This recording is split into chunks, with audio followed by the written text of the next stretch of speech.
Hello बच्चों, मैं प्रतीक कुमार। आज इस वीडियो में हम मैथ में प्रतिशत के टॉपिक को आगे बढ़ाएंगे। पहली वीडियो में हमने प्रतिशत का बिल्कुल बेसिक कंसेप्ट जो था वो आपको समझाया था। तो दूसरा जो इसका भाग है प्रतिशत का, मतलब इस तरह आपको बहुत सारे भाग मिलेंगे।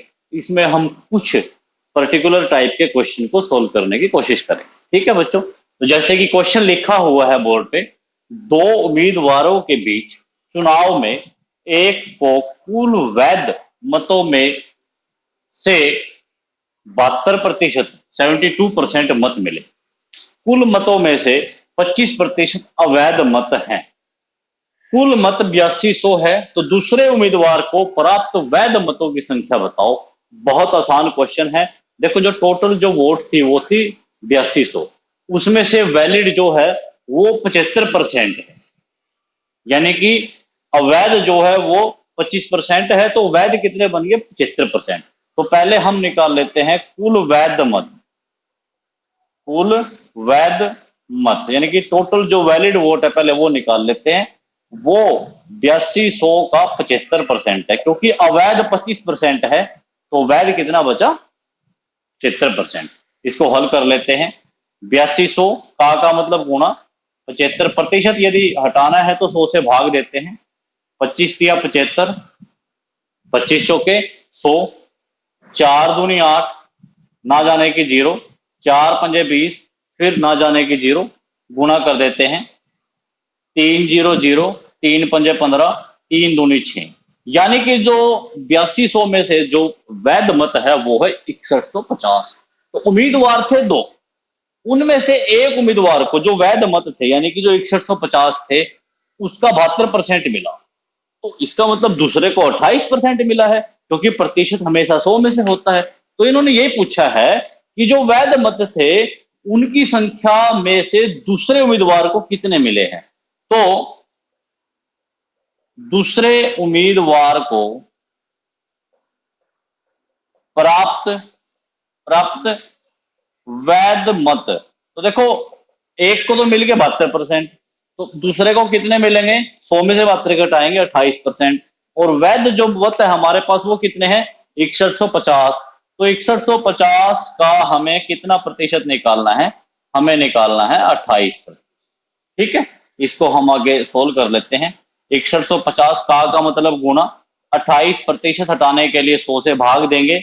0 से 0 कैंसिल, 5 दूनी 10, 5 एकम 5, हासिल 1, 5 दूनी 10, हासिल 1, 5 तिये 15, 14 दूनी 28, गुणा कर देते हैं। 14 तिये 42, हासिल 4, 14 दूनी 28 और 4 32, हासिल 3, 14 एकम 14 और 3 17।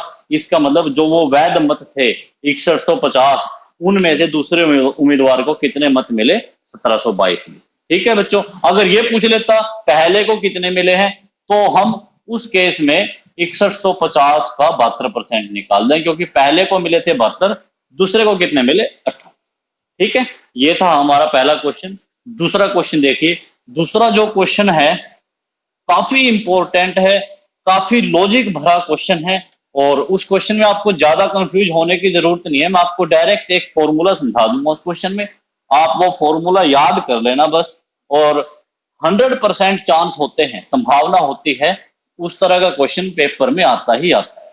तो क्वेश्चन की स्टेटमेंट क्या है? क्वेश्चन की स्टेटमेंट है बच्चों, यदि ए की आय यदि ए की आय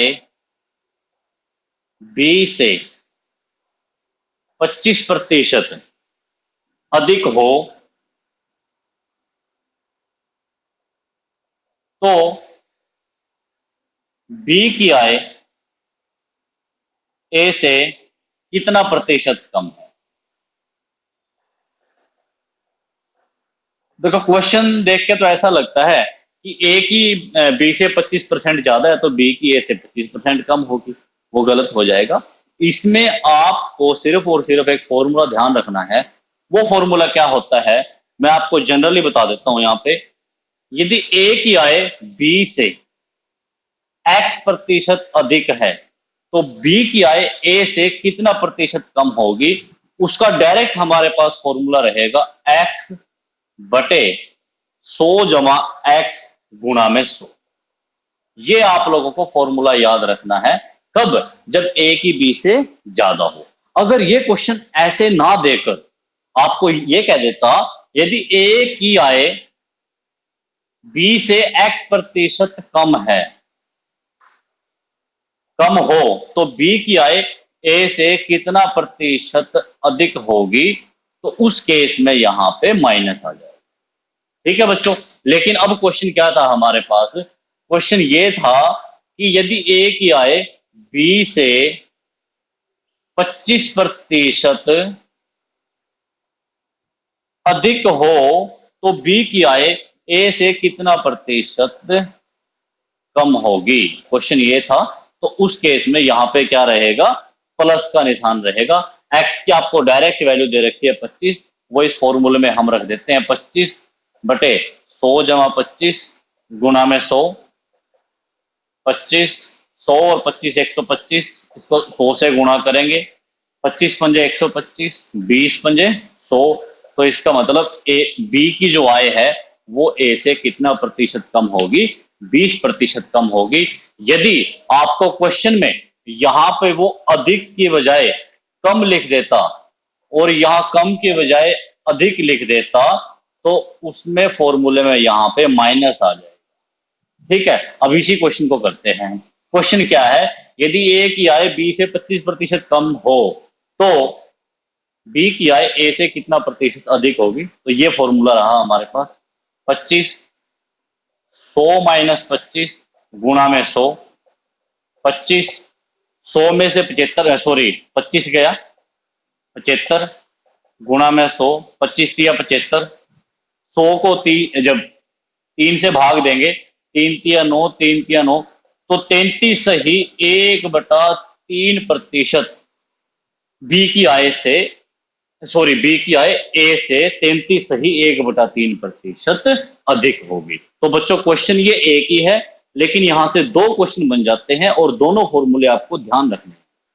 उसके बाद हम नेक्स्ट क्वेश्चन करते हैं। नेक्स्ट क्वेश्चन भी काफी इंपॉर्टेंट है, उसका मैं आपको कारण बताता हूं इंपॉर्टेंट क्यों है। नेक्स्ट क्वेश्चन है हमारे पास। क्वेश्चन है यदि किसी वृत्त की त्रिज्या को यदि किसी वृत्त की त्रिज्या को 12% बढ़ा दिया जाए, 12% बढ़ा दिया जाए तो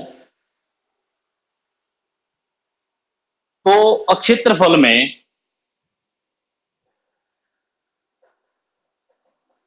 कितने प्रतिशत वृद्धि होगी?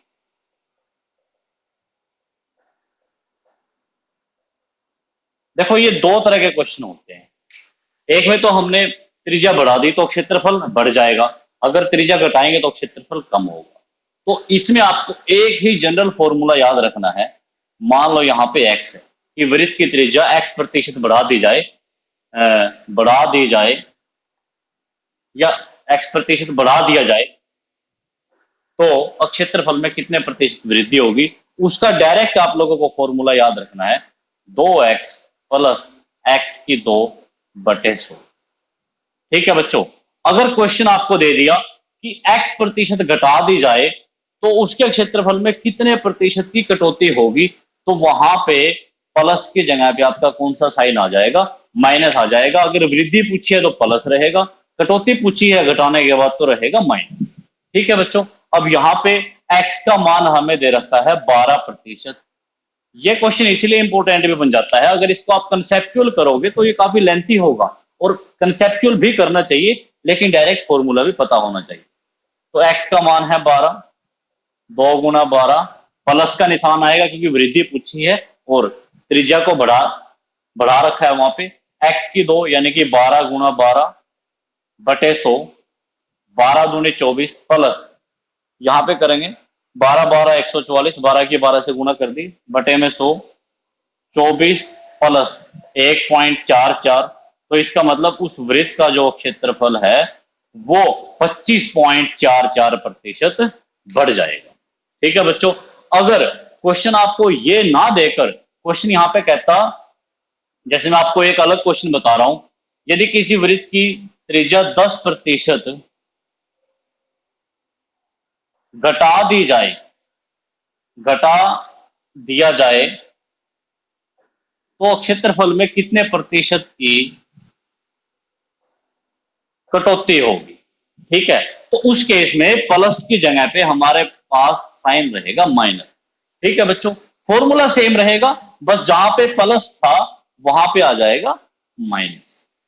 ठीक है, तो x का मान कितना है 2, तो 2 × 10 माइनस x का मान कितना है 10, 10 की 2/100, तो 10 दूनी 20 माइनस 10 की 10 से करेंगे 100, बटे में भी 100 है, 100 से 100 कैंसिल, एक बच गया, 20 में से एक घटा देंगे, कितना आ गया 19%। इसका मतलब ओवरऑल उस वृत्त का क्षेत्रफल जो है वो कितना कम हो जाएगा, वो कम हो जाएगा 19%, 29 नहीं सॉरी 19%।